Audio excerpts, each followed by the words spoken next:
Is it also good? Portland, Oregon, the city where every drug is legal. Drug addiction, homelessness, crime. Perhaps a few side effects of decriminalizing every drug. Or so I think. Many believe this city is a government experiment gone wrong. But how did this all happen and what can be done to fix it?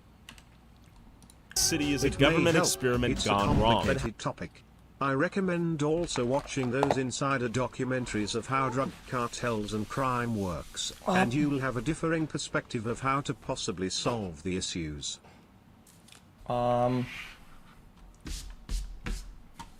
Yeah, I think a massive problem is people cutting the drugs and adulterants, right? There used to be a time where people had something online that you could, like the black market, people would buy drugs on there.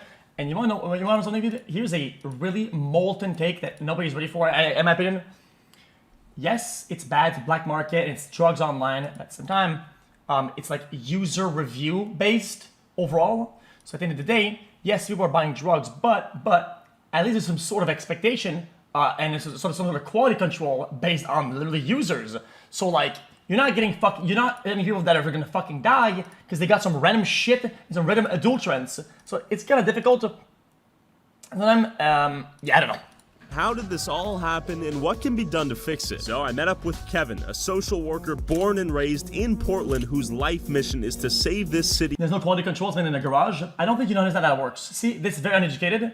And since 99% of people in chat will not know about this whole Silk Road shit way back in the days, it's user-based reviews, man. People that make a bad product will get bad reviews and people won't buy their shit, right? If people make a really good high-quality product, people use it, and then they give it good reviews, and it's like, dude, does that make sense or not? Bro, I'm not kidding. Before it's too late. I'm born and raised Portland, Oregon. I've worked in social services a couple decades now, primarily working with the homeless. I have watched as this has grown into a legitimate crisis. I believe we can solve this with just applying a little bit of common sense, a little effort, and a lot of passion. Those are 2 fentanyl users right there. We're already in kind of the heart of it. In this 1 block radius, there's at least 50 camps. You're gonna see a lot of overdoses out here. I carry Narcan, which is an opioid blocker. Because of Measure 110, this decriminalized all drug use. It's now just an open air drug scene. Well, smash and grabs are very common in Portland. We have a lawlessness city now. We have cops that can't even pursue. They're not even really allowed to because it's not serious enough. And we're gonna walk past the Chinese garden here to an encampment. In any major encampment, there's a mayor, which is a homeless person who's in charge of the encampment. I'm gonna introduce you to one of the mayors. Be a little discreet with the camera until we say hi. So I don't know these two. Keep that in mind. Put it down. Put it down. Oh, what the fuck? Kevin? I want to see you. What? Hey guys, on right now. All right, well then we walk away. Well, I've been here longer than you, brother. Hey man, I'm Kevin. Oh, Kevin is bold right now. JB. JB don't live here. Oh, did he move? He's in his canine. Now get on. Where's K9? Jesus, guy. Let's go. You are the boldest man I've ever met in my life. I'm gonna be Yeah, honest. I mean, So what it appears. chat, something that looks dangerous, okay, in my opinion, is way less dangerous than somebody who looks like they're tweaking, they're confused, they're unpredictable. That's the real scary part. Dude, whenever you're dealing with these situations overall, somebody who's unpredictable is the scariest, most dangerous person out there. Not the people who look dangerous and quite possibly are dangerous, because it's much more manageable than the other tweakers. Is that we have a leadership change, and I noticed that right away because I didn't recognize them. The new mayor's been reelected. Either he's been reelected or he just took the office.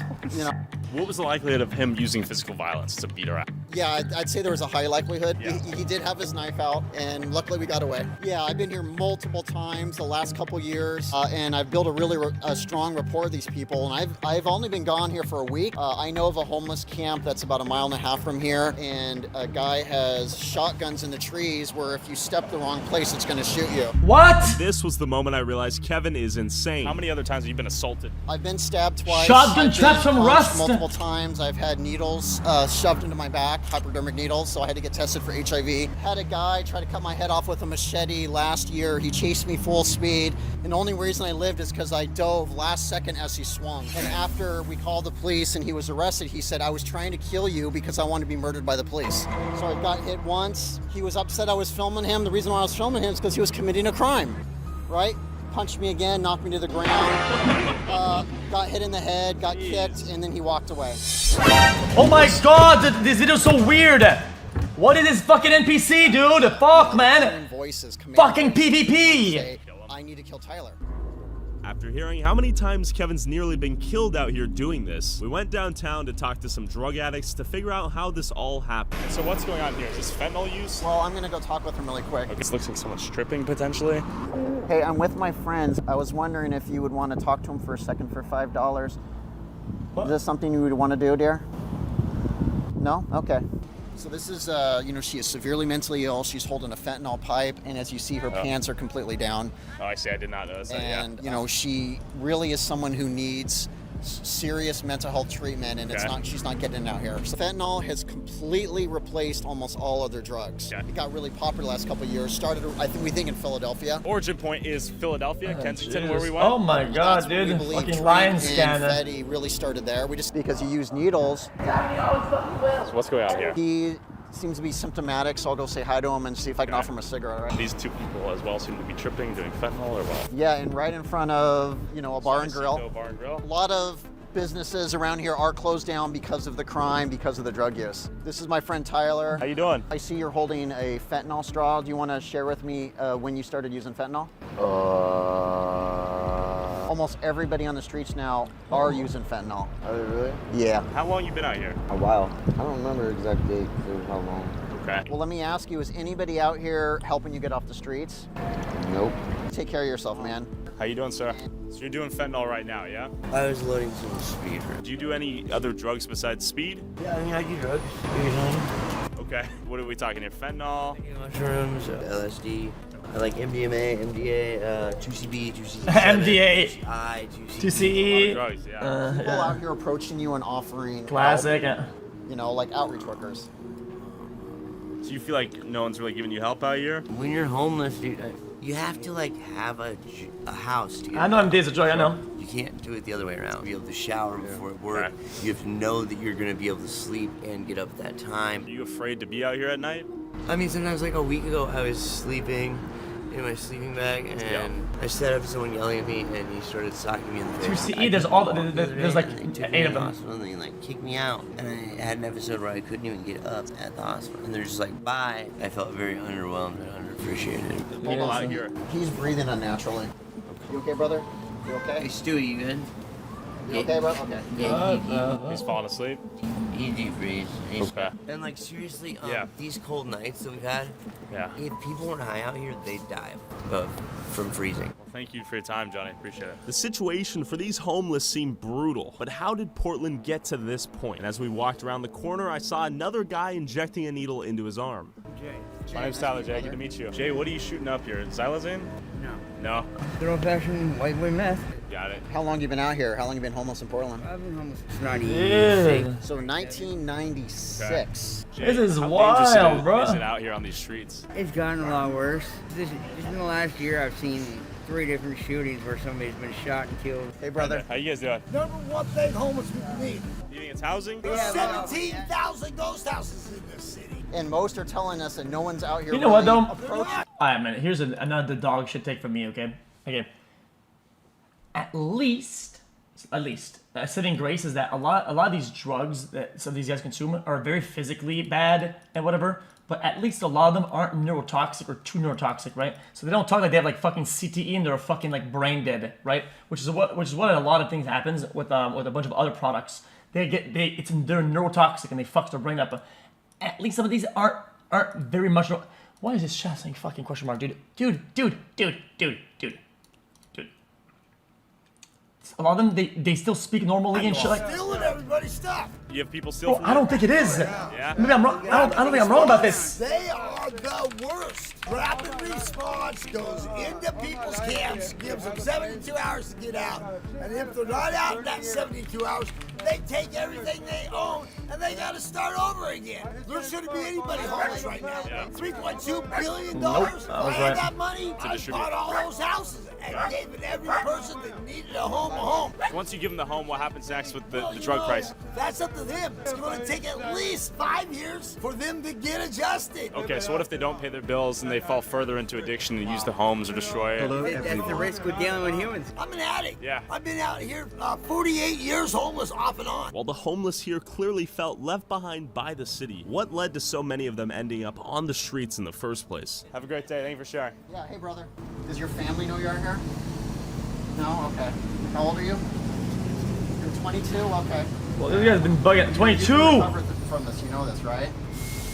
You know how to get into a shelter? Just try to go into a shelter tonight and see how it works. Will Oh you? my god, dude. Please? With a 22-year-old kid on the streets, barely able to speak anymore, common sense would argue drugs have an obvious and major role in this. The reason why they suck so much is that even though some people not recognize potential, right? At 22, you have your entire life in front of you. You're barely even getting started. You're like at the beginning of the start, in my opinion, right? So like you save somebody's life like that and you make him recover, you're causing like literally hundreds of thousands of dollars, because everybody always talks about money. Hundreds of thousands of dollars, if not millions of dollars of value for him and society. So it's like, it's worth a try, you know? Like I think people should. Streets, barely able to speak anymore, common sense would argue drugs have an obvious and major role in this homelessness crisis. But what is the city doing to help this? So Kevin, you said the shelters, so there are places these people could go to. The shelters, you get stolen from more in the shelters than I you do see. out here. You can live in a tent in a park, or you can go to a shelter where there's 91 bunk beds in one large room with no air conditioning, where people are A coughing. lot of people, you say, oh, dude, they don't want help because they've already given up on themselves. When people get this, it's very important. A lot of these people, they give up on themselves entirely. Even though they would get help, even if it's from them, they won't take it because they're not mentally allowing themselves to, right? That's not even like, you can blame them as much as you want to, right? But there could be extra steps to be made so that they take the helping hand and they get there, dude. And sometimes that takes a bit more effort and more care, but nobody gives a fuck. All night. There's some people living right under here, and I just want to introduce you to them if they're still here. So it is Like, Saturday. it's really a lot of times, like especially in like depression and shit like that. A lot of people they don't wash, they don't take care of themselves, they don't take care of the trash around them. Like me, I get it, but I'm not depressed. They literally give up on themselves entirely. You know, they give up, dude. They need extra help, extra care. That sucks. That sucks, man. Because then it's like you're depending on other people to come in and clutch up because you can't clutch up for yourself. At that point, you're disabled. Immediately, like, I know. hey there, how you doing, man? I noticed you have a suitcase. Is that what you use to carry all your things? And you move from place to place every night? Yeah, it's just a blanket, some cans. How easy is it to get your hands on fentanyl out here? Oh, crazy. And you know what this is, of course. Yeah, it's, Have you ever had to use one of these on yourself or someone else? Or somebody's had to use it on me like 5 times. how many times have you tried to quit? No, I need to be brutally honest with you. This isn't gonna last. You're not gonna last another year or two out here, brother. I'm not. You'll be dead in a year if you don't stop. Know this, right? Please. Would you go into a shelter, or go into treatment, or detox? I go to shelters. And there's a shelter right here. I know where it is. Okay, right on. So we see Yeah. a lot of people in wheelchairs with the unable to walk that are stuck Bro. out here homeless. Okay. And they're of course the ones being victimized more than I thought that these guys they're physically addicted in a lot of ways, and it's like even if they do good for a little bit, it's so easy for them to fall back in it and just go right back to square one. It takes a second to go back to square one.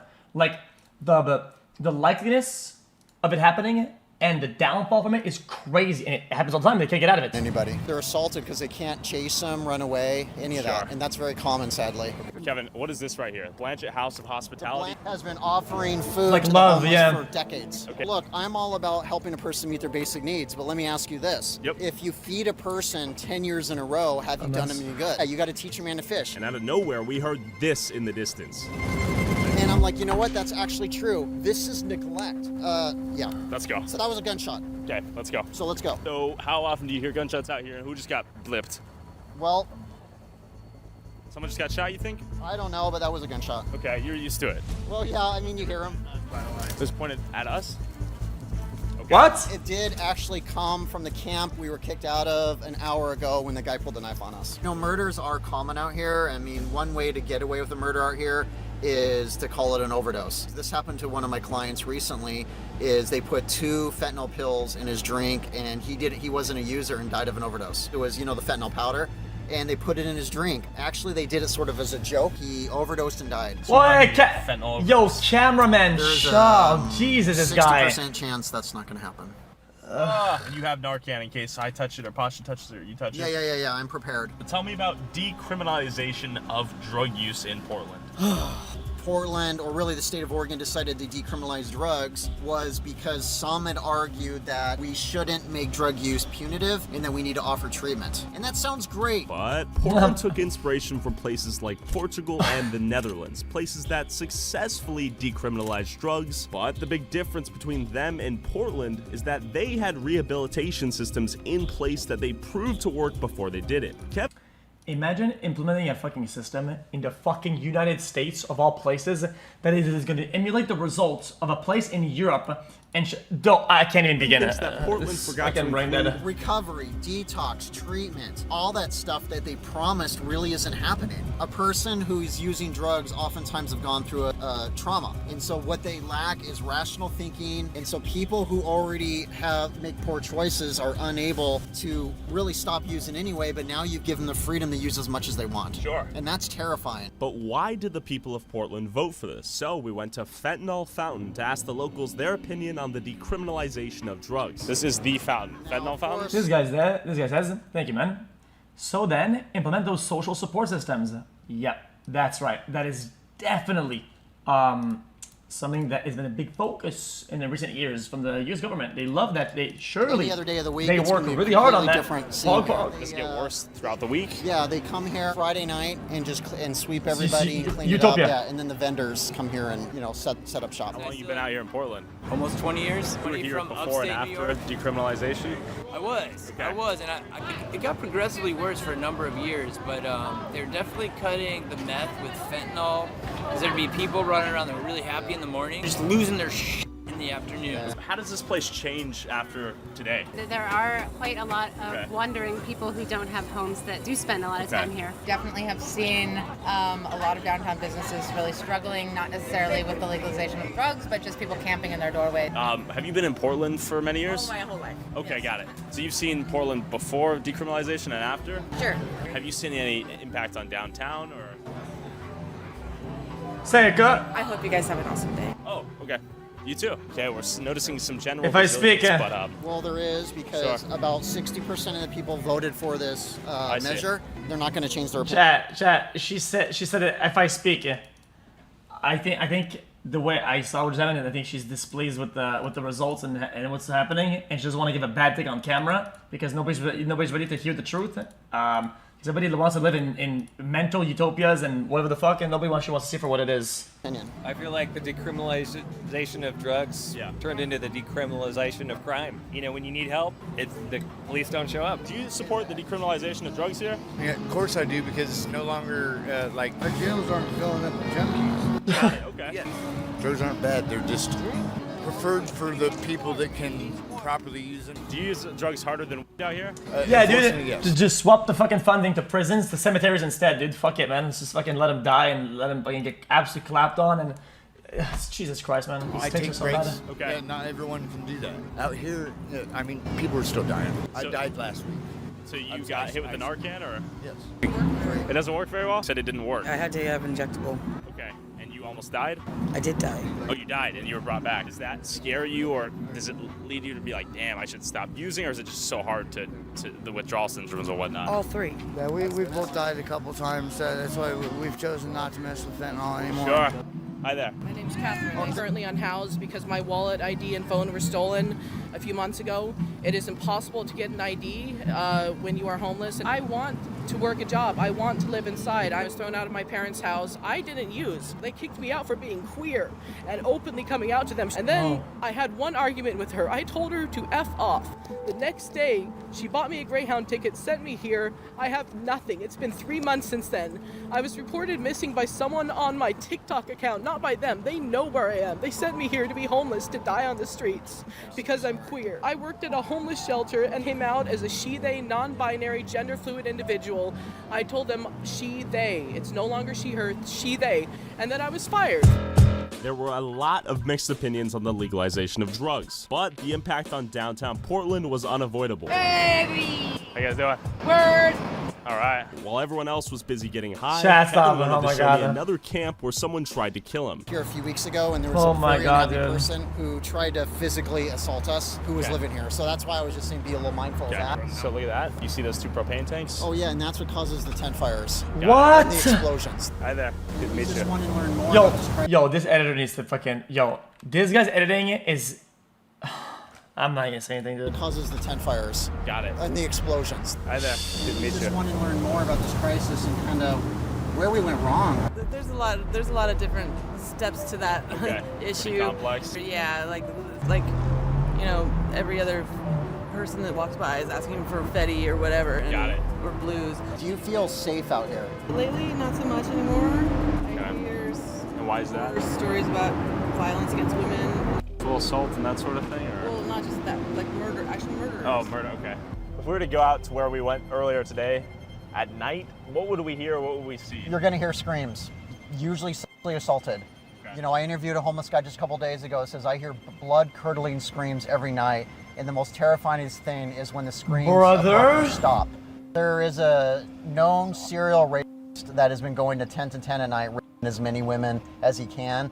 I've interviewed 5 different women who have been raped by the same person in the same area. And the police haven't done anything about it? Well, none of the women have pressed charges because they're scared he will kill them. His nickname is the Viper. Life seemed harsh and dangerous for the homeless people in downtown Portland. But without reliable housing to go back to, reporting certain criminals means they'll have to return back to camps to face those who assaulted them in the first place. But what about the homeless people who have moved to the outskirts of Portland? What's going on here? Well, this is the infamous long line of RVs. We're going to be able to count at least 100 of them. Yep. Look at all these RVs. Where are the services to help these people? The fact that there's families out here stuck in RVs in the middle of summer is just really unacceptable. As we drove past hundreds of RVs with homeless families living in cars, I realized that homeless people were living anywhere here to survive. There was a couple families living in these tunnels that kind of go underground Portland. Okay, but even among the homeless, hierarchies, status, and power have developed in unexpected ways. All right, we've made it. Right across the way, these are $1 million condos. It's where the homeless live, and they have the identical view. Really incredible architecture. Anybody home? What city is Portland? Yeah. Hello? Anybody home? Hello? So no one's home. Probably Well, not. this is like you get a quest from here or some shit. Oh, yeah, I don't want to invade their space too much. There's like a machete and an axe right there. All right, let's get out of here. And they've kind of finessed the system by not buying $1 million property over here. No, yes. You know, building one instead. Like, oh my God. So this is literally tens of thousands of pieces of driftwood, and someone has tunneled in, and there's a camp inside of here. Whoa, that's crazy. And they have boats right here to go on the water and explore. Would be like a 600-foot, one-bedroom apartment. So how many people do you think live in these communities with max capacity? I believe about 15. 15. So this is truly the upper elite, the Bill Gates of the homeless out here. Full-on mega mansion, bike in there, mayor presumably of this community. And what makes this extra special is he's the only one with a pier. Oh, that's beautiful. This place right here, pristine, beautiful. Shit. And then a nice access point to a nice little ocean view. The detail, look at the This bricks. guy's nice. Oh my God, you're right. What?